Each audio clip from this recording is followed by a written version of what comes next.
Hey Kim, how are you? Great to see you, Angel. All right, so Melanie and Monica were discussing chasing the better deal. And they had a lot to say about it. And I wanted to know, what do you think about finding something that is a lot cheaper for a service that normally does cost a lot more? Like, should someone be weary of that? If so, why? Well, I haven't been a skincare provider my whole life. I've been on the other side of the camera. I've been, obviously, someone on a budget that's been chasing the best I could afford at the time. But all those years ago, from when I was a preteen, a teenager, my early 20s, etc., to fast forward to now, all these years later, it's still the same problem. There are so many BS ads, and we're bombarded with all of this miracle, this and that.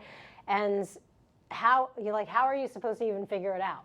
Yeah, so true. I feel like in my side of the profession now, considering that we get so much bombardment on a daily basis, every single second of every day when you go online, between your social and what you can Google and what you can AI, it's like ridiculous that there's not more specific guidance. I feel like it's more complicated and more upsetting now than it was from when I was in my, like I said, preteens, teens, and my early 20s. Yeah, like for example, on TikTok, a lot of people I know go to TikTok for their skincare regimen or what products to get, based on an influencer and not actually a dermatologist or an esthetician. Absolutely.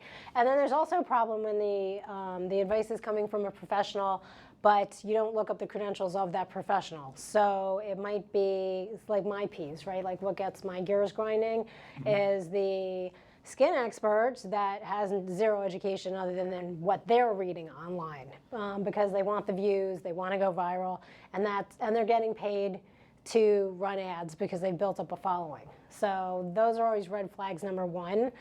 Red flag number two to me is the professional licensed fill in the blank, whether it's a doctor or a nurse injector or what have you, speaking on skincare products and skincare treatments that they literally know nothing about, especially when it's paid advertising. What you're hearing, what you're seeing from us is actually, it's just raw, real material. We're talking organic. We're talking that we're showing off our education that we invest in constantly. We're here grinding our education every single day, literally. I used to be an avid reader. I could rip through a 500-page book in a day, easily. The only thing I've read for years is trade, because there's too much information now. So if we don't keep up, how are we going to help you to keep up? Right? And a lot of people that are giving out this information, they're not even doing the research. They're just actually regurgitating what the next person said. And it's just over and over again. Absolutely. So even if it's misinformation, it almost seems like it's true because this doctor said it, this influencer said it, and then that's where we go downhill from there. Right, exactly. And quite often I see with these social media influencers that are medical professionals is that I'll see a post or a story where they're like, I'm against filler. But then you go 3 stories forward on their page and they're like, come and get filler from me. And it's so contrary. It's ridiculous how contraindicative this is for any kind of decent advice for anybody, even for a fellow professional, much less somebody that's out on the street. Like, how are you supposed to know what are you listening to? Sure. So then when it comes to, let's say, services and products, the price point, now, is that something that should be highly considered when making the decision?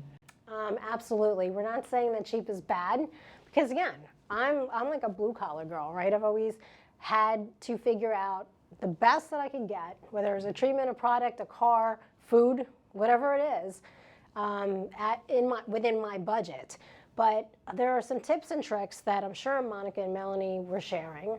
One of my favorite pieces of advice is that you could go to a 5-star anything and find something there that you can afford. So for example, if you come to IT Intelligent Treatment or you're coming for a Somacell treatment, you're going to get so much education wrapped into that base of whatever the basic treatment is that you can fit into your budget, that the efficacy of that treatment now has jettisoned forward by 100 times.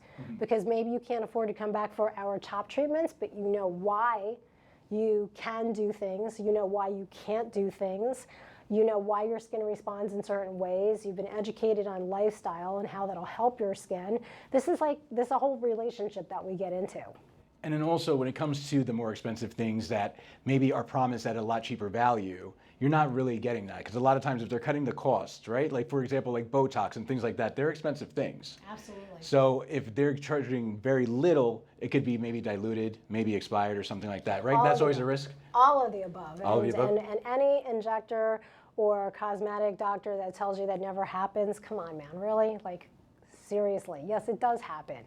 Because the neurotoxin is still efficacious technically right before it expires. So when you see, especially an expensive office, having an out-of-the-blue blitz, you know they're trying to clear product. Gotcha. I quit being an employee in medical aesthetics or in aesthetics period because it was very common to be told as an employee, hey, listen, we have all these brand new products and they're going to expire. I don't care if they're good for that patient's skin or not, sell it. This is our goal. This is what we're selling this week. I've been told that to my face. And I'm sorry, I just can't. That is not me. I can't live like that. I can't conduct business like that. And also another thing that you mentioned, that even if it's not good for their face, especially with you do see a great deal, doesn't mean that you have to take it because it might not be right for your face, right? Absolutely. And don't be afraid to return products too. Just because you know, Amazon has a great return policy, no questions asked. Drugstores followed suit. Big box stores followed suit after that. Everybody's being forced into this no questions asked return. We are like that. And I mean we, the professional skincare and the wellness and the longevity clinics, we're also like that. Don't bring back a product that's empty and ask me for a refund because it didn't work for you. However, if you just open a product and it's not for you, please bring it back and we're going to exchange that. We're going to discover why. We're going to educate you on that. We're going to take notes and put them into your patient file. We're going this long route to true patient care. And we're in it with you. So this is a relationship.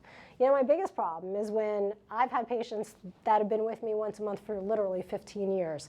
And they'll still say, did you see my text? I sent you this $25 ad for this cream. What do you think?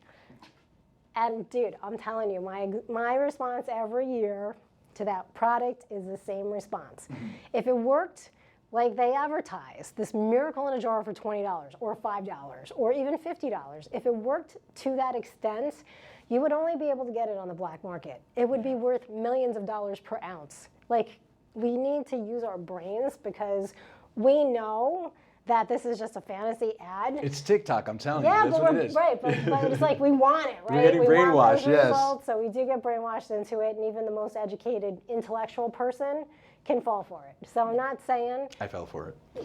And we all have at some point or Yeah. another, right? So I'm not saying you should be down on yourself, like, oh my God, I'm so stupid because I fell for that. But just be like, wow, that's exciting. And then pause for a second and think about it. What are they trying to tell you in that ad? And does it really smack of truth? That's it. And if you're still confused, then research it. Yeah, so what about other people that are sometimes tempted to leave a place because they're offering the same services cheaper? Like, you know, sometimes people are like, oh, I'm not seeing results anymore, or anything like that. Like, what could you explain to people like why they feel that way sometimes and they're thinking? Or one of our favorite types, the Groupon jumpers, right? So they're with you for 2 or 3, and then they go to the next Groupon and the next Groupon. But then at the end of a year, like we personally have never had a big problem with that when it comes to our patients and retaining patients, because patients understand we're working with your budget and your skin and your daily skin changes and your lifestyle and your nutrition. Like we're really in a relationship with you. So when you're jumping around, chasing a bargain here, there, and everywhere, you don't have a relationship with anybody. So literally it's like sex. It's like sleeping around, right? So you can have unprotected sex with a whole lot of people, but it doesn't always end well, does it? And Very skincare's true. the same. It's the same exact thing, you know, like people go out and they want to try a bargain and then they skulk back here with their funk. And they're like, please, can you help me? And we excel at fixing those botches. So we're not going to embarrass you. We're not going to berate you. We're going to be very sad. And it's going to be expensive usually, unfortunately, to fix those botches. So we go back into that relationship with you, even though you cheated on us. Yes, your skincare is not a wham bam, thank you, ma'am. It's a journey. Remember that. Yes, exactly. That's right. There you go.